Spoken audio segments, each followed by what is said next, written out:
Hello everyone, welcome to संख्या classes. भाई आज का हमारा टॉपिक होने वाला है प्रोबेबिलिटी। प्रोबेबिलिटी का वन शॉट आपके सामने है। इसमें जो जो भी बताया जाएगा, इसके बाहर जाने की आपको जरूरत नहीं पड़ेगी। इसमें सारे क्वेश्चंस बताए जाएंगे जो भी आपके एग्जाम में पूछे जा सकते हैं। हर चीज इसमें मिलेगी, जाने की जरूरत नहीं। और ऐसा तरीका लाए हो ना कि आप भूलने नहीं वाले हो कभी। प्रोबेबिलिटी देख रहे हो, यही है सब कुछ जो आपके सामने है। इसी में पूरी प्रोबेबिलिटी छुपी है। चलो जानते हैं हम प्रोबेबिलिटी होती क्या है। सबसे पहले चलो आगे बढ़ते यार। What is probability? प्रोबेबिलिटी की जब भी हम बात करते हैं तो क्या होता है? प्रोबेबिलिटी का मतलब होता है, देख लो लिखा हुआ है, how likely something is to happen. किसी भी चीज के होने के चांसेस कितने हैं, इसी का मतलब है वो क्या कहलाती है, उसकी प्रोबेबिलिटी। जैसे अब आप कुछ भी बोल रहे हो जिसमें शायद आ रहा है, हो सकता है, चांसेस हैं, आसार हैं या फिर मे बी, ये सारे वर्ड्स आपके प्रोबेबिलिटी से रिलेटेड होते हैं। जैसे अब एक एग्जांपल लेते हैं हम, बारिश होने के 100% चांसेस हैं, तो ये किसमें आएगा? प्रोबेबिलिटी में आएगा। क्यों? आपने देखा कि भाई आपके आसमान में काले बादल छाए हुए हैं, काले बादल के साथ साथ वो गरज भी रहे हैं, इसलिए आपने क्या बोला? इसलिए आपने बोला कि बारिश होने के 100% चांसेस हैं। अब डेफिनेशन जानते हैं प्रोबेबिलिटी की। असलियत में डेफिनेशन क्या होती है? तो ये एक ऐसा नंबर होता है जो एक्सप्रेस करता है किसी भी चीज के होने के चांसेस को। ठीक है, एक नंबर होता है वही जो क्या करता है, expressing the likelihood of the occurrence of a given event, कि किसी भी इवेंट के होने के चांसेस कितने हैं वो एक नंबर बता दे तो उसे हम प्रोबेबिलिटी कह देते हैं। बस इतनी सी चीज है प्रोबेबिलिटी। चलो यार आगे जानते हैं प्रोबेबिलिटी में। ये तो पढ़िया हमने किसकी डेफिनेशन? प्रोबेबिलिटी की डेफिनेशन। अब क्वेश्चन दिमाग में सबके क्या उठता है भाई, 10वीं कक्षा में हो इतना सभी सोचते हो कि यार प्रोबेबिलिटी किस काम की होती है, क्या है प्रोबेबिलिटी में ऐसा? तो हम बताएंगे आपको कि भाई प्रोबेबिलिटी में ऐसा क्या है। सबके दिमाग में क्वेश्चन उठता होगा। चलो यार सबसे पहले इसके यूजेस देखते हैं रियल लाइफ में। सबसे पहला है वेदर फोरकास्टिंग। अभी हमने जाना बारिश होती है, लेकिन उसमें जब आपके इक्विपमेंट्स यूज होते हैं और वो बताते हैं कि हाँ भाई इतनी चीजें हैं, ऐसा है, मौसम ऐसा होने वाला है, 70% चांस है रेन होने के या फिर 50% चांस है रेन होने के, ये सारा का सारा वेदर फोरकास्टिंग से हमें मिल जाता है। तो वहां प्रोबेबिलिटी यूज होती है। इसके अलावा इलेक्शन रिजल्ट्स में होती है कि भाई लग रहा है कि पार्टी ए को 50% वोट मिल सकता है टोटल वोट्स के, पार्टी बी को 30% मिल सकते हैं और पार्टी सी को 20% मिल सकते हैं। तो ये हमारे इलेक्शन रिजल्ट में भी यूज होता है। इसके अलावा जो हमारा क्या होता है, थर्ड, लॉटरी प्रोबेबिलिटी। लॉटरी में भी यूज होता है ये कि आपका जो भी नंबर है वो नंबर आपके पास आने के कितने चांसेस होते हैं। यहां भी हम प्रोबेबिलिटी का यूज कर सकते हैं। इसके अलावा फोर्थ है प्लेइंग कार्ड्स। आप जब भी कार्ड खेलते हैं तो कितने चांसेस है कि आपके पास वही पत्ते आएंगे जो आपको जिता सकते हैं। ये भी प्रोबेबिलिटी से ही निकल के आती हैं चीजें। आप इसमें ये भी पता लगा सकते हो कि अगर वो पत्ते आपके पास आएंगे तो आपके जीतने के चांसेस कितने हैं। ये सारी चीजें प्रोबेबिलिटी में छुपी होती हैं। फिफ्थ है हमारा इंश्योरेंस। इंश्योरेंस में भी हम प्रोबेबिलिटी का यूज करते हैं। तो ये हमारे 5 टॉपिक थे जहां पे आप प्रोबेबिलिटी का यूज करते हो। चलो आगे बढ़ते हैं हम। अब देखते हैं हमारे पास प्रोबेबिलिटी में टाइप्स ऑफ प्रोबेबिलिटी। प्रोबेबिलिटी होती क्या है ये तो हमने जान लिया, इसके हमने यूजेस भी देख लिए। अब इसके टाइप्स होते हैं कुछ बेस्ड ऑन अप्रोच। किस पे? अप्रोच के बेस्ड पे। कैसे कैसे? सबसे पहला है इंपेरिकल प्रोबेबिलिटी। इंपेरिकल का मतलब होता है कि ये एक्चुअल एक्सपेरिमेंट के ऊपर बेस्ड होती है। जैसे कि आपके अगर हाथ में एक सिक्का है, आप उसे 100 बार उछालो, 100 बार देखो कि 100 बार में से हेड कितनी बार आया और टेल कितनी बार आया। जब आपने देखा कि 100 में से कम 40 बार हेड आया, 60 बार टेल आया, तो इसे हम बोलेंगे इंपेरिकल प्रोबेबिलिटी। सॉरी, क्या बोलेंगे हम इसे? Empirical probability. क्यों? इसमें आपने एक्चुअली एक्सपेरिमेंट करके देखा है। लेकिन एक होती है थ्योरेटिकल प्रोबेबिलिटी। इसमें क्या होता है, यहां पे हम सिर्फ एज्यूम करते हैं कि एक सिक्के के 2 पहलू होंगे। कौन कौन से? एक या तो हेड होगा या फिर टेल होगा। हम बस जब ये मान के चलते हैं तो इसमें हमारे पास 2 ही प्रोबेबिलिटी आती है कि भाई सिक्के के लिए हेड आएगा तो 1/2, टेल आएगा तब भी 1/2। तो ये प्रोबेबिलिटी अभी हम सीखेंगे 1/2 कैसे आया। बस अभी हम जानते हैं थियोरेटिकल में सिर्फ हम एज्यूम करते हैं, वही एम्पेरिकल में हम एक्चुअली एक्सपेरिमेंट को करके देखते हैं। हम इस प्रोबेबिलिटी में हम अपने प्रोबेबिलिटी चैप्टर में थियोरेटिकल ही पढ़ेंगे, सिर्फ एज्यूम करेंगे चीजों को कि भाई आप कैसे किसी प्रोबेबिलिटी को बिना करे उसकी प्रोबेबिलिटी निकाल सकते हो। किसी भी इवेंट को बिना करे, सॉरी, किसी भी इवेंट को बिना करे उसकी प्रोबेबिलिटी निकाल सकते हो। अब देखते हैं हमारे पास अगला प्रोबेबिलिटी में टॉपिक क्या है। अगला टॉपिक है हमारे पास फॉर्मूला फॉर प्रोबेबिलिटी। अच्छा भाई, अगर आपको लग रहा है कि हमारे पढ़ाने का तरीका यूनिक है और आपको अच्छा लग रहा है तो भाई आप कमेंट करके जरूर बताना। हम आगे से ट्राई करेंगे कि ऐसे ही आपको पढ़ाया जाए हर चैप्टर में। जितने भी चैप्टर है सबके वन शॉट लाए जाएंगे, बस आपको कमेंट करना है और आपको बताना है कि हाँ सर ऐसे पढ़ाइए, मजा आ रहा है, हमें भी मजा आ रहा है, आपको मजा आ रहा है तो क्या दिक्कत है। फॉर्मूला जानते हैं, चलो फॉर्मूला क्या होता है। फर्स्ट है आपका फॉर्मूला। आप क्या करते हो, जब भी आपको फॉर्मूले की बात है सबसे ऊपर आएगा number of outcomes favourable to E, number of outcomes favourable to E और number of all possible outcomes of the experiment. अभी के लिए फॉर्मूला बस दिमाग में रखते हैं, ऊपर रखना है फेवरेबल, नीचे रखना है टोटल, तो हमारी प्रोबेबिलिटी हमारे सामने आ जाएगी। अब हम देखते हैं कि इसमें ई का मतलब क्या है। देख लो ई जो लिखा हुआ है, ये ई का मतलब क्या है भाई। आपके ई का मतलब है, ई का होता है इवेंट, ई का होता है, ई होता है इवेंट। इवेंट किसका, किसी भी एक्सपेरिमेंट का कोई भी इवेंट। जैसे कि सिक्का उछालने की बात करते हैं, सिक्का ही उछल रहा है स्टार्टिंग से, सिक्का उछाला, सिक्का उछालना हुआ एक एक्सपेरिमेंट, लेकिन सिक्के के दो पहलू आते हैं, एक टेल और एक हेड। तो ये टेल और हेड हुए आपके इवेंट, ठीक है। अब जिसमें भी आपको सक्सेस मिल रही होगी वो आपका इवेंट कहलाएगा। समझ गए भाई। आगे बढ़ते हैं, हमारे पास अगला टॉपिक क्या है प्रोबेबिलिटी में। प्रोबेबिलिटी का आपका अगला टॉपिक है कि भाई इवेंट होता क्या है, ये तो हमने जान लिया। इसके टाइप भी पढ़ेंगे, अब किस किस तरीके के इवेंट्स होते हैं। देखो नीचे लिखा हुआ है एन आउटकम और set of outcomes resulting from an experiment. अभी हमने पढ़ा सिक्का उछाला, सिक्के के दो आउटकम निकले, कौन कौन से, हेड और टेल। उसी को आपने क्या बोल दिया, इवेंट बोल दिया, ठीक है। अब आप जो चाहते हो कि भाई मैं चाहता हूं हेड है तो हेड आपका इवेंट होगा। अब देखते हैं कि इसके टाइप क्या होते हैं। सबसे पहला होता है सर्टेन इवेंट। सर्टेन इवेंट को हम श्योर इवेंट भी बोलते हैं, ठीक है। इसमें पूरी की पूरी गारंटी होती है कि भाई आप जो चाहते हो वो होगा ही होगा, पक्का होगा, 100% होगा, उसी को आप बोल देते हो सर्टेन इवेंट। लेकिन जो चीज होने के बिल्कुल भी चांसेस नहीं होते हैं उसे हम बोल देते हैं इम्पॉसिबल इवेंट। इम्पॉसिबल में कहीं ना कहीं आई एम पॉसिबल भी सुना है। ये मुझसे एक बच्चे ने कहा था कि सर इम्पॉसिबल में आई एम पॉसिबल होता है। अब आई एम पॉसिबल का मतलब आप लोग मुझे बताना क्या होता है। तो इम्पॉसिबल इवेंट क्या होते हैं, जिसकी प्रोबेबिलिटी होती है जीरो, बिल्कुल खत्म होता है, खत्म सिंह होते हैं वो भाई साहब।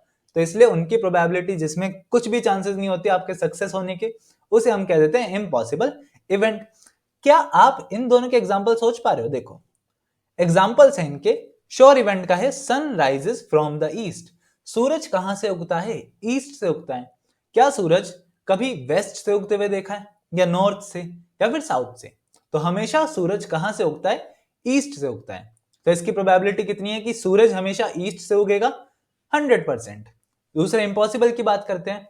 क्या कोई भी इंसान एक ही टाइम पर दो अलग अलग जगह पर हो सकता है, कि एक ही टाइम पर वो दिल्ली में भी है और एक ही टाइम पर वो लखनऊ में भी है।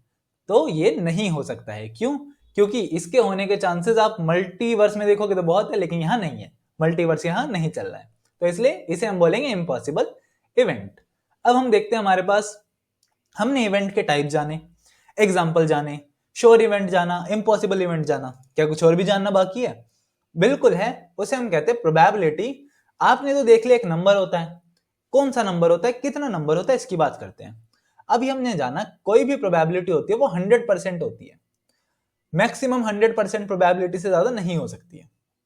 तो 100% का मतलब क्या होता है, परसेंट का मतलब होता है, आपने अपनी 7वीं या 6ठी कक्षा में सीखा होगा, परसेंट का मतलब ये होता है आप 100 से डिवाइड कर रहे हो, 100 को 100 से डिवाइड करोगे तो आएगा 1।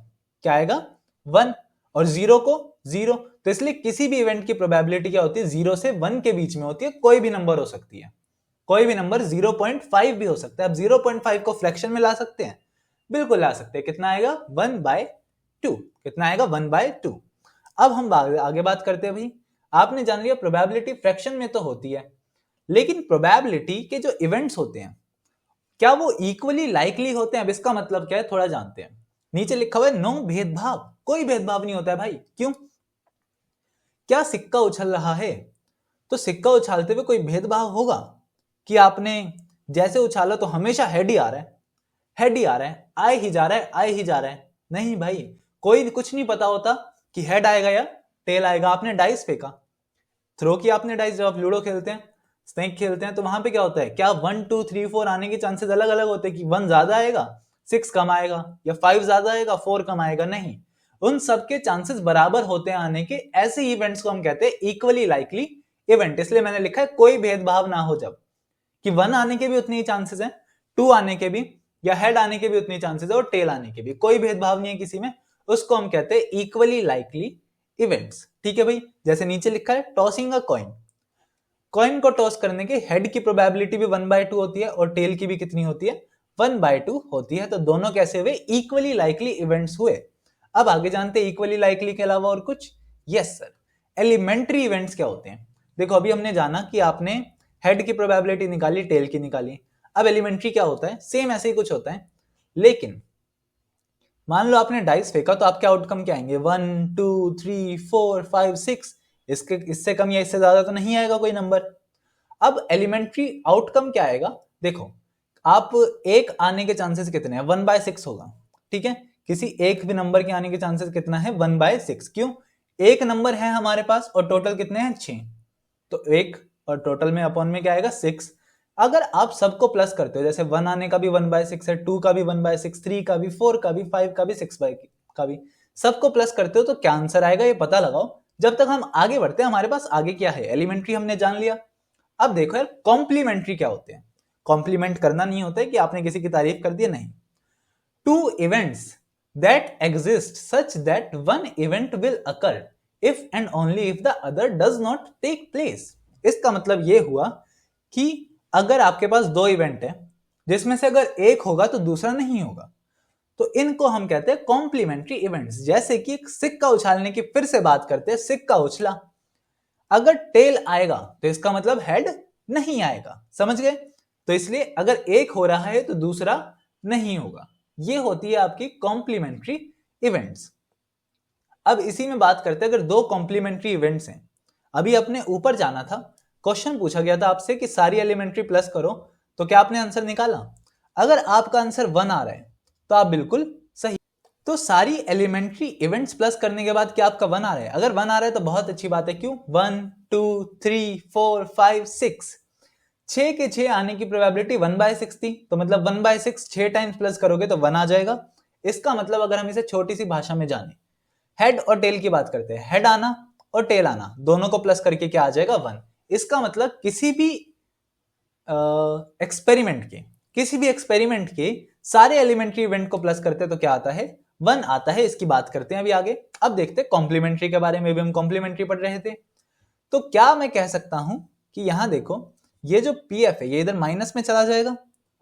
तो अगर मुझे निकालना है कि पीई मेरा इवेंट था, हेड आया है, तो टेल आने की क्या होगी, मैं हेड आने की माइनस कर दूंगा 1 में से, तो मेरी टेल आने की निकल जाएंगी। ये सारी चीजें हम एग्जांपल के साथ जानेंगे, थोड़ा टाइम रुक जाइए, सारी चीजें पता चलेंगी आपको। अब कॉम्प्लीमेंट्री को हम इन दोनों तरीके से भी डिनोट करते हैं, या तो पीई डैश लगा दो या बार लगा दो ऊपर। ठीक है, ये था आपका कॉम्प्लीमेंट्री इवेंट्स। अब यहां पे आपकी पूरी की पूरी प्रोबेबिलिटी खत्म हो चुकी है भाई। इसके अलावा बस क्वेश्चन करना रहता है हमारा काम। ठीक है, अब कंक्लूजन जानते हैं, हमारा कंक्लूजन क्या निकलता है।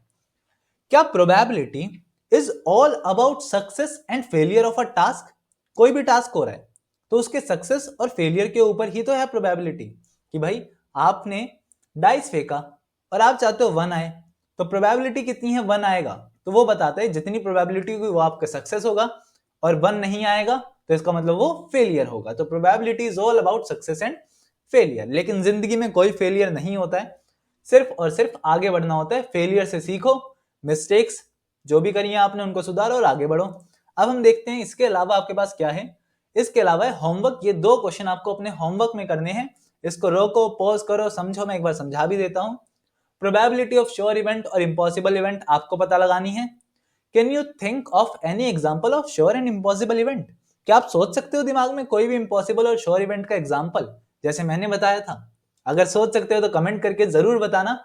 हम बढ़ते हैं अपने क्वेश्चंस की तरफ। चलो यार क्वेश्चंस की तरफ आते हैं। अब हमारे मेनली क्वेश्चंस होने वाले हैं किसके ऊपर, कॉइन्स के ऊपर, डाइस के ऊपर और डेक के ऊपर। ठीक है, प्लेइंग कार्ड्स की बात करें जब भी डेक की बात करेंगे, हम सबसे पहले इन तीनों के बारे में जानते हैं कि क्या क्या है।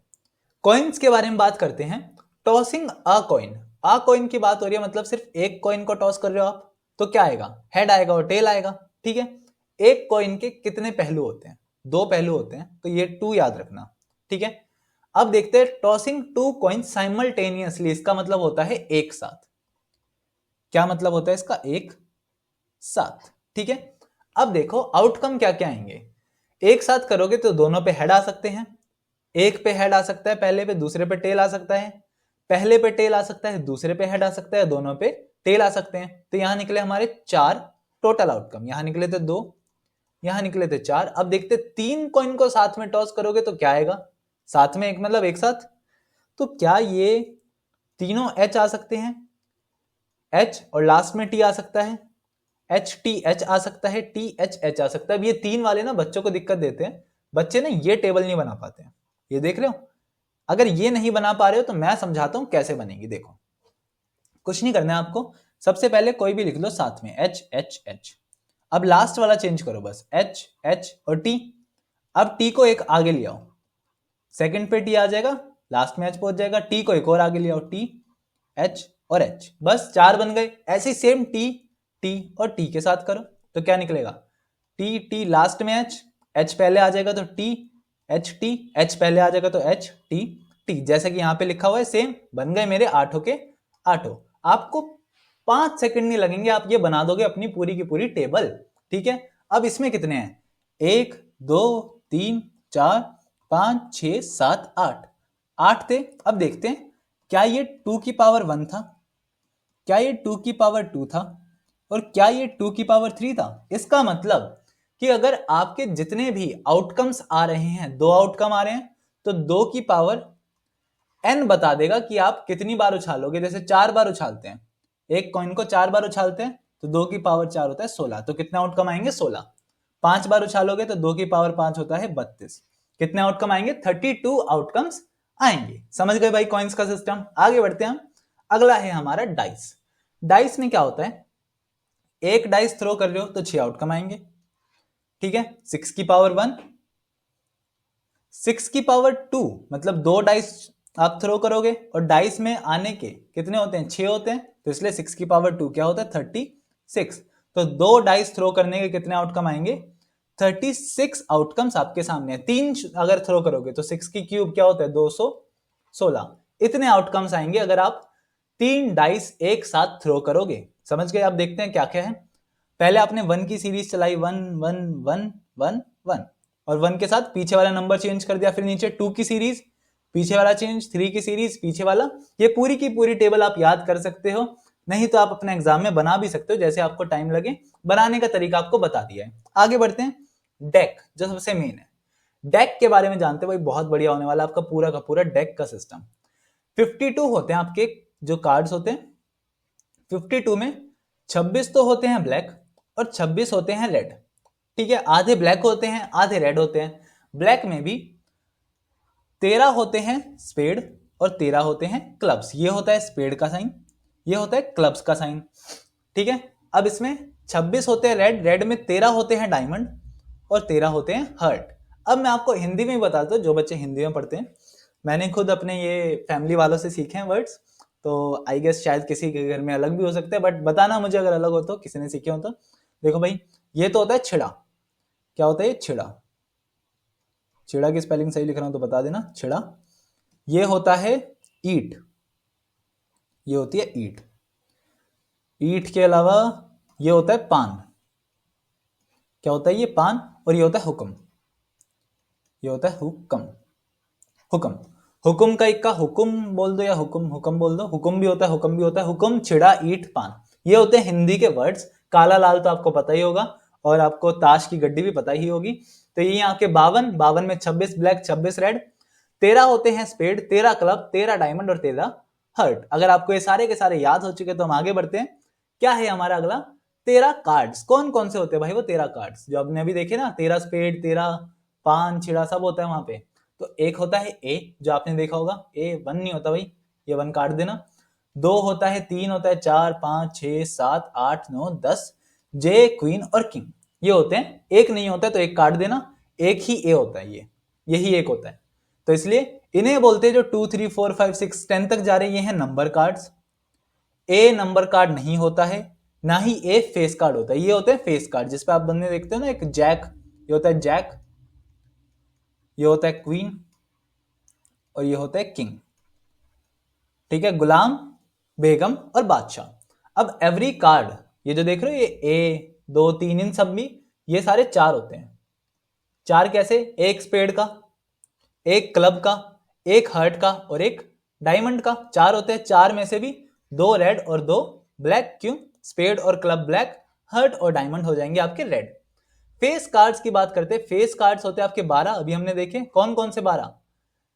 4 तो हो गए जैक, अभी हमने बात करें सारे के सारे 4 होते हैं ना, तो 4 हो गए जैक, 4 हो गए क्वीन और 4 हो गए किंग। तो 4 4 4 मतलब 12। देखे, जैक 4, क्वीन 4 और किंग भी 4। तो इसलिए फेस कार्ड्स भी समझ आ गया, सारे कार्ड्स भी समझ आ गए। अब हम आगे बढ़ते हैं, देखते हैं हमारे पास अगला क्या है। अरे वाह, अगला तो हमारे पास सीधा क्वेश्चन आ गया। भाई अभी तक जो आपने सीखा है ना, एक चीज याद करते हैं दोबारा, अभी तक जो भी आपने सीखा है इससे बाहर प्रोबेबिलिटी नहीं आने वाली है। अब क्वेश्चन देख लो, क्वेश्चन क्या क्या आएंगे। सबसे पहला क्वेश्चन आएगा, पूछ लेगा आपसे कि इसमें से बताओ कौन सी प्रोबेबिलिटी ऑफ एन इवेंट कहलाएगी, कौन सी नहीं कहलाएगी। क्या ये किसी की प्रोबेबिलिटी हो सकती है? तो चेक करो, क्या ये 0 से बड़ा आ रहा है और 1 से छोटा आ रहा है? बराबर भी हो सकता है। 2/3 मतलब 0.66। तो ये 0 से बड़ा है, 1 से छोटा है, मतलब ये है यस, ये प्रोबेबिलिटी है। माइनस, क्या माइनस 0 से छोटा होता है? और अगर 0 से छोटा होता है तो मतलब इसके बीच में तो नहीं लाई करेगा, तो इसका मतलब ये है नो, ये प्रोबेबिलिटी नहीं है। 15%, 15%, 15% का मतलब होता है नीचे लगा है 100 या फिर 0.15। तो क्या 0.15 इसके बीच में आ रहा है? बिल्कुल आ रहा है, मतलब यस। 0.7 भी इसमें आ रहा है, तो मतलब यस। तो इसलिए हमारे ये 3 है, ए, सी एंड डी, ये सारी की सारी प्रोबेबिलिटी ऑफ एन इवेंट कहलाएंगी, लेकिन बी नहीं कहलाएगा। बी को यहां से भगा दो, देश निकाला दे दो बी को यहां से। चलो भाई आगे बढ़ते हैं क्वेश्चन नंबर 2 की तरफ। भाई सेकंड क्वेश्चन कहता है, it is given that in a group of 3 students the probability of 2 students blah blah blah blah, जो भी लिखा है। अब हम आंसर पे आते हैं। तो ना होने की प्रोबेबिलिटी दे रखी है, हमें पता लगाना है कि होने की, सेम बर्थडे होने की प्रोबेबिलिटी कितनी है। तो अगर मान लो let E be the event, कुछ इसी तरीके से लिखना है आपको भी answer, be the event such that, कि ई किसके बराबर है? ई बराबर है 2 students have same birthday and E dash. Dash क्या हो जाएगा? जब भी हमने बात करी थी डैश की बात होती है, तो 2 स्टूडेंट्स उल्टा हो जाएगा, 2 students not having same birthday, यही हो जाएगा। तो अगर ई हमारा है कि 2 स्टूडेंट के सेम बर्थडे हैं, तो ई डैश क्या हो जाएगा कि 2 स्टूडेंट के सेम बर्थडे नहीं है। तो प्रोबेबिलिटी ऑफ ई डैश कितनी दे रखी है हमें? 2 स्टूडेंट के सेम बर्थडे ना होने की प्रोबेबिलिटी है 0.992। हमें पता है कि P of E plus P of E dash कितना होता है? 1 होता है। अभी हमने जाना था कॉम्प्लीमेंट्री इवेंट्स, याद करो, कोई चीज है और नहीं है, दोनों को जोड़ दो तो क्या आएगा? बूम, आ जाएगा 1। तो मुझे ये दे रखा है और मुझे पी ऑफ ई निकालना है, तो मतलब पी ऑफ ई बराबर है 1 minus P of E dash. तो 1 माइनस 0.992 जब हम करेंगे तो क्या हमारा आंसर 0.008 आ जाएगा। तो यही है हमारा आंसर, मतलब सेम बर्थडे होने की प्रोबेबिलिटी कितनी है? 0.008। ये प्रोबेबिलिटी है, बहुत छोटा नंबर है, मैं आपको बता देता हूं, ये बहुत छोटा नंबर है किसी भी प्रोबेबिलिटी को होने के लिए। आगे बढ़ते हैं, क्वेश्चन नंबर 3 क्या कहता है? कॉम्प्लीमेंट्री हमने जान लिया, क्वेश्चन आए तो कैसे करना है। भाई देखो, थर्ड क्वेश्चन कह रहा है कि आपको 3 मार्बल दे रखे हैं, रेड है, व्हाइट है और ग्रीन है। आपको बोला है कि आपको प्रोबेबिलिटी निकालनी है कि रेड मार्बल निकाला है, व्हाइट निकाले या फिर ग्रीन नहीं निकाला है, नॉट ग्रीन। चलो मानते हैं, सबसे पहले वही अपना क्वेश्चन शुरू करते हैं। Let E1, E2 and E3 be the events such that क्या कि E1 को मान लो आप गेटिंग या फिर मार्बल टेकन आउट, सॉरी क्या, marble taken out will be कौन सा, रेड होना चाहिए। E2 आप मान लीजिए कि भाई marble taken out will be white, ठीक है, जो 11 लग रहे हैं ना आपको, इसका मतलब ये ऊपर वाली चीज नीचे आ गई है। E3 होगा marble taken out will not be green, green नहीं होगा। अब वही प्रोबेबिलिटी का फॉर्मूला क्या होता है, क्या ये होता है favourable outcome, favourable outcome upon में टोटल आउटकम। चलो अब देखते हैं कि आपका P ऑफ E1 क्या निकलेगा। मुझे बताओ रेड मार्बल क्या 5 हैं, व्हाइट मार्बल 8 हैं, और जो ग्रीन मार्बल है वो कितने हैं, 4 हैं, लेकिन ग्रीन नहीं है वो कितने हैं, तो 8 और 5 दोनों को प्लस कर दो तो क्या आ जाएगा 13, क्योंकि नॉट ग्रीन लिखा हुआ है। तो 5 तो हो गए हमारे पास ये, और टोटल कितने हो गए 8 5 13, 13 4 17, मतलब टोटल आ गया 17। P ऑफ E2 क्या आ जाएगा भाई, ये आ जाएगा 8/17, और P ऑफ E3 क्या आ जाएगा, ये आ जाएगा 13/17। तो तीनों आ गए हमारे पास आंसर, फर्स्ट भी, सेकंड भी और थर्ड भी। देखते भाई क्वेश्चन नंबर फोर्थ क्या कहता है। फोर्थ क्वेश्चन कहता है, एक मिनट यार, आवाज शायद क्लियर ना आ रही हो अगर आप सभी को। हाँ जी, फोर्थ क्वेश्चन कहता है एक डाई, डाई मतलब डाइस भी होता है, डाइस आपने देखा होगा 6 आउटकम आते हैं उसमें, 1 2 3 4 5 6। बोला है कि प्राइम नंबर आने के चांसेस बताओ। एक नंबर जो 2 से 6 के बीच में आ रहा है और एक जो ओड है, सेम वही चीज लिखोगे, let E be the event, वो सारी चीजें आप लिख लेना, अब पता चल चुका है कैसे लिखना है। तब भी चलो एक बार बता ही देता हूं मैं, मेरा दिल बहुत बड़ा, टेंशन ना लो तुम। लेट E1 3 है तो हमें 3 मानने पड़ेंगे, E1 E2 and E3 be the events, B the events such that क्या कि E1 तो बराबर है getting a prime number, E2 बराबर हो जाएगा आपका getting a number between 2 and 6। E3 क्या हो जाएगा, E3 हो जाएगा गेटिंग एन ओड नंबर। चलो अब मुझे बताओ प्राइम नंबर कितने होते हैं। भाई एक 2 प्राइम नंबर होता है, 3 भी होता है और 5 भी होता है, तो 3 तो हो गए हमारे प्राइम नंबर। 2 से 6 के बीच में एक 3 आता है, एक 4 आता है और एक 5 आता है, तो ये भी क्या आ गया 6, वो सॉरी 6 कह रहा हूं 3 आ गया। ऑड नंबर एक 1 होता है, एक 3 होता है और एक 5 होता है, जो 2 से डिवाइड नहीं होते, तो ये भी कितने आ गए 3 आ गए। तीनों की प्रोबेबिलिटी सेम निकलेगी। टोटल कितने हमारे पास, टोटल है हमारे पास 6, तो प्रोबेबिलिटी क्या आ जाएगी, तीनों की प्रोबेबिलिटी आ जाएगी 3/6, मतलब 1/2। E1 भी, E2 भी और E3 भी कितना आएगा 3/6, मतलब 1/2। आगे देखते हैं क्वेश्चन नंबर 5 क्या कहता है। कार्ड वाला क्वेश्चन आ गया भाई, कार्ड वाली जिसने नहीं देखे वो जाके देख लेना, अभी थोड़ी देर पहले ही पढ़ाया था हमने।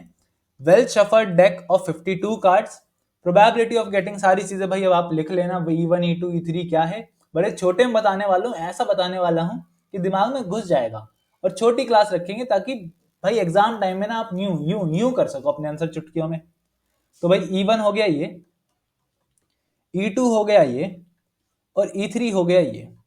चलो अब मुझे बताओ कि भाई रेड कलर के किंग कितने होते हैं। किंग होते हैं 4, 4 में 2 ब्लैक होते हैं और 2 रेड होते हैं। किंग के सब कुछ, सब 4 होते हैं, 4 में 2 ब्लैक और 2 रेड हो गए। इसी के साथ बताओ red face card, face card होते हैं 12, 12 में 6 रेड और 6 ब्लैक, तो ये कितने हो गए 6। यहां देखते हैं ब्लैक डायमंड, डायमंड जब हमने देखा था डायमंड कुछ ऐसा दिखता है जिसे हिंदी में ईंट कहते हैं, और ये रेड कलर का होता है, तो क्या ब्लैक कलर का होगा, नहीं होगा, तो कितने होंगे 0। तो तीनों की प्रोबेबिलिटी कितनी निकलेगी, फर्स्ट निकलेगी 2/52, सेकंड निकलेगी 6/52 और थर्ड निकलेगी 0/52। इसको काटूंगा तो 1/26, इसको भी काटूंगा तो 3/26, और ये तो आ जाएगा 0। तो E1 E2 और E3 की प्रोबेबिलिटी हमारे सामने आ चुकी है, समझ गए। 2 मिनट में बता दिया कैसे आंसर निकलेगा। अब इसी तरीके से क्वेश्चन नंबर 6 देखते हैं भाई। इन्होंने बोला है कि भाई 10 को, एक एस को और क्वीन को सबको रिमूव कर दो, तो 50 में से 10 कितने होंगे? अभी हमने बोला 4 10 हैं, 4 ही एस है, 4 ही क्वीन है, मतलब 12। 12 हटा दोगे तो कितने बचे? 40 बचे। अब इस 40 में प्रोबेबिलिटी, ये मान लो ये है E1, ये हो जाएगा E2 और ये हो जाएगा E3। ना तो हर्ट आने की ना ही किंग आने की। अभी नॉर वाले क्वेश्चन दिमाग खराब करते हैं। क्यों? ना की बात करिए मतलब माइनस करना पड़ेगा आपको, ठीक है। अभी तक हम फेवरेबल में क्या ले रहे थे, उनको जोड़ देते थे जो भी दे रखा है। ना तो हर्ट है ना ही किंग है, तो 40 में से 4 किंग हटा दो तो कितना बचा? 36। क्या किंग में एक हर्ट भी होगा? होगा भाई। चलो इस चीज का रखते हैं। हर्ट कितने होते हैं? देखो, एक तो इसका हर्ट था, एक इसका और एक इसका, सबका हर्ट चला गया, तो 3 हर्ट तो ये रहे। 3 हर्ट तो हम नहीं काउंट करेंगे, एक इसका हर्ट भी हमने माइनस कर दिया, तो 4 हर्ट नहीं काउंट करने हैं। टोटल हर्ट होते हैं हमारे पास 13।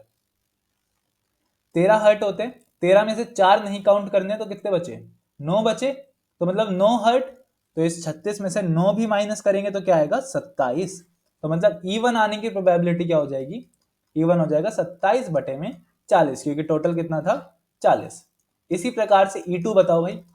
ना तो एस आने की, भाई एस तो हम हटा ही चुके ऑलरेडी, ना ही किंग आने की। बस 40 में से 4 ही हटाने, अब 4 किंग हटाने, एस हटा चुके, तो 36, मतलब 36 बटे 40 या फिर 9 बटे में 10। E3 आने की कितनी होगी? Neither a red card nor a queen. Queen तो हम हटा चुके हैं। रेड कार्ड, 40 में से 20 रेड होंगे और 20 ब्लैक होंगे, तो फिर रेड वाले हटा दो तो कितने बचे? 20 ब्लैक बचे। 20 बटे 40, तो मतलब 1 बटे 2 आ जाएगा हमारा आंसर। 7वां क्वेश्चन कहता है a die is thrown twice. 2 बार डाइस, डाई मतलब डाइस, वही बात होगी, 2 बार फेंका, 36 आउटकम बनेंगे, पहले बात कर चुके हैं। ये मान लो ये है E1 और ये है E2। अब आपने देखी होगी, पहली 1 की लाइन होती है, दूसरी 2 की होती है, तीसरी 3, फिर 4 की, फिर 5 की और फिर 6 की लाइन होती है। इसमें 1 होता है, फिर आगे 2 आता है, 3 आता है, 4 आता है, 5 आता है, 6 आता है। यहाँ पे 5, यहाँ पे 5, 5, 5, 5। अब 5 5 क्यों टिक कर रहा हूं मैं? यहाँ पे भी आपके 5 होंगे, 6 5 होते हैं, क्योंकि 5 की बात कर रहे हैं। 5 will not come up either time, किसी भी टाइम 5 नहीं आना चाहिए। मतलब ये वाली पूरी लाइन हटा दो और ये वाली पूरी लाइन हटा दो, तो 1 2 3 4 5 और 6 होते हैं इसमें। 5 और 6 कितने हो गए? अरे यार 11। 11 हटा देंगे कितने में से भाई? 36 में थे, 36 में से 11 हटा दिए तो कितने बचे? 25 आ गया हमारा इसका फेवरेबल आउटकम। कितने आ गए? 25। तो मतलब आंसर क्या हो जाएगा? E1 के लिए आंसर हो जाएगा 25 बटे में 36। कम से कम एक बार आना चाहिए, तो कितने थे? 11 में कम से कम एक बार आ रहा था, तो E2 का आंसर हो जाएगा 11 बटे में 36। सिंपल सी बात है भाई। चलो आगे बढ़ते हैं, क्वेश्चन नंबर 8वां देखते हैं क्या कहता है। 8वां कहता है कि एक गेम है जिसमें 3 बार कॉइन को उछाला जा रहा है। आपको बताना है कि हनीफ के जीतने के चांसेस कितने होंगे अगर सेम रिजल्ट आएगा। 3 बार उछाले, एक बार लिख लेते हैं भाई। एच एच एच आता था, एच एच टी आता था, एच टी एच आता था, टी एच एच आता है, टी टी टी भी होता है, टी टी एच भी होता है, टी एच टी भी होता है और एच टी टी भी होता है। सेम रिजल्ट आना चाहिए, मतलब इसमें जीतेगा और भाई साहब इसमें जीतेंगे, इसमें हार जाएगा, इसमें भी हार जाएगा, इसमें भी हार जाएगा, इसमें भी हार जाएगा और इसमें भी हार जाएगा। अब उन्होंने पूछा calculate the probability that Hanif will lose the game. तो यहाँ पे ई क्या मानोगे? ई मानोगे आप, let E be the event such that Hanif will get, not get, यहाँ पे नॉट लगा रहे हैं, not get same result on 3 coins. तीनों कॉइन पे सेम रिजल्ट नहीं आएगा तो हनीफ हार जाएगा। तो प्रोबेबिलिटी ऑफ ई, पहले फॉर्मूला लिखना सभी, favourable outcome upon total outcome. हमारे पास कितने चांसेस ऐसे आ रहे हैं जिसमें सेम नहीं आ रहा है? तो 1 2 3 4 5 और 6, तो 6 और टोटल कितने थे? 8, तो 6 बाय 8 हो गया 3 बाय 4। यही हो जाएगा हमारा आंसर। 3 बाय 4 मतलब 75% चांसेस है हनीफ हार जाएगा। तो इसलिए जुआ खेलना बहुत बेकार बात होती है, इससे ज्यादा चांसेस होते हैं कि आप हार जाओगे। क्वेश्चन नंबर 9 देखते हैं क्या कहता है। भाई इसको इंपॉर्टेंट मार्क कर लेना। ये बहुत इंपॉर्टेंट है। क्यों, अब देखते हैं। What is the probability that an ordinary year, मतलब 365 दिन होंगे एक ऑर्डिनरी साल में, उसमें 53 संडेज होंगे। चलो इसको जानते हैं। सबसे पहले 365 को वीक में डिवाइड कर देते हैं, क्योंकि एक वीक में एक दिन तो आता है। तो 7 काटेंगे तो क्या आ जाएगा, मतलब भाई आ रहा है 35, 5 पे 15, तो मतलब 52 डेज आ रहे हैं। और रिमेनिंग कितना बच रहा है, 52 वीक आ रहे हैं, सॉरी, रिमेनिंग बच रहा है आपका एक दिन। मतलब 52 वीक तो पूरे हो जाएंगे, 52 वीक के अलावा एक दिन एक्स्ट्रा बचेगा। भाई अगर पीछे से आवाज आ रही है तो उसको इग्नोर मारना है, बच्चे मेरे आगे ज्यादा ही शोर मचा रहे हैं भाई आज तो एक दिन एक्स्ट्रा आएगा। उसी में पूछ रहे कि उस एक दिन में संडे आने की प्रोबेबिलिटी कितनी है। अब उस एक दिन में कितने दिन आ सकते हैं total, Sunday, Monday, Tuesday, Wednesday, Thursday, Friday, Saturday, ये 7 दिन आ सकते हैं। 7 में से संडे कितनी बार आ रहा है, संडे सिर्फ एक बार आ रहा है, और टोटल कितने हैं, 7। तो ई मान लो event such that an ordinary year has 53 Sundays. 53 Sundays की बात हो रही है, तो प्रोबेबिलिटी ऑफ ई क्या निकल जाएगा भाई, 53 में एक दिन हमारे फेवर में है, बाकी टोटल है 7 दिन, तो 1/7 हो जाएगा हमारा आंसर। समझ गए भाई ये चीज। आपने निकाला 52 तो पूरे हो गए, 52 के अलावा 53 में एक दिन एक्स्ट्रा है, एक दिन में 7 दिन टोटल, और हमें सिर्फ एक चाहिए, तो सिर्फ एक दिन हुआ हमारे फेवर में। देखते हैं लास्ट क्वेश्चन इसी से related. Find the probability of getting 53 Fridays and 53 Saturdays in leap year. अब लीप ईयर में कितने आएंगे, क्या लीप ईयर में 2 डेज एक्स्ट्रा मिलेंगे हमें, 2 दिन एक्स्ट्रा मिलेंगे अगर लीप ईयर में, तो मुझे बताओ कि क्या मेरी प्रोबेबिलिटी क्या हो जाएगी, क्या 2/7 होगी, नहीं होगी। क्यों, 2 दिन एक्स्ट्रा मिलेंगे, फ्राइडे और सैटरडे की बात कर रहे हैं, तो फ्राइडे और सैटरडे लगातार आ सकते हैं, ठीक है, या फिर थर्सडे और फ्राइडे आ सकता है, ठीक है, या फिर सैटरडे और संडे आ सकते हैं। समझ गए, तो मतलब 3 दिन ऐसे बन रहे हैं जिसमें फ्राइडे और सैटरडे आ रहे हैं, और की बात हो रही है यहाँ पे, और मतलब या तो फ्राइडे आ जाए या फिर संडे आ जाए, तो मतलब या तो फ्राइडे आ जाए या फिर क्या आ जाए, सैटरडे आ जाए, सॉरी सैटरडे आ जाए, फ्राइडे और सैटरडे आ जाए एक साथ, तो 3 हो गए हमारे ऐसे फेवर में, और टोटल हो जाएंगे 7 हमारे टोटल। तो ये हो गई हमारी और में। अगर एंड यूज हो जाता है इसकी जगह कि दोनों साथ आने चाहिए, तो दोनों साथ सिर्फ एक ही बन रहे हैं, तो इसका क्या आंसर हो जाता, 1/7 हो जाता अगर यहाँ पे एंड लग जाता। एंड का मतलब दोनों आने चाहिए ही चाहिए, और का मतलब कि या तो फ्राइडे आ जाए या फिर सैटरडे आ जाए, दोनों में से कुछ भी आ सकता है। तो चलो यार, प्रोबेबिलिटी की पूरी क्लास आपकी यहाँ पे खत्म हो चुकी है। पीछे की आवाज को इग्नोर मारते हुए बच्चे मेरे यहाँ के आज पागल ही हो गए हैं, दिमाग खराब कर दिया इन्होंने। चलो यार, आज की क्लास कहीं पे खत्म करते हैं। प्रोबेबिलिटी हो गया आपका पूरा। अब इस प्रोबेबिलिटी को अच्छे से देखना, स्टार्टिंग से देखना, जो भी डाउट है आप कमेंट करके पूछो, और जो भी आपसे पूछा गया उसको भी आप कमेंट में जरूर बताना। जो भी लोग नए हैं भाई, हमारे इस चैनल को सब्सक्राइब कर देना और इस वीडियो को लाइक जरूर कर देना। आज की क्लास को यहीं पे खत्म करते हैं। सभी को टाटा बाय बाय, आपका दिन मंगलमय हो।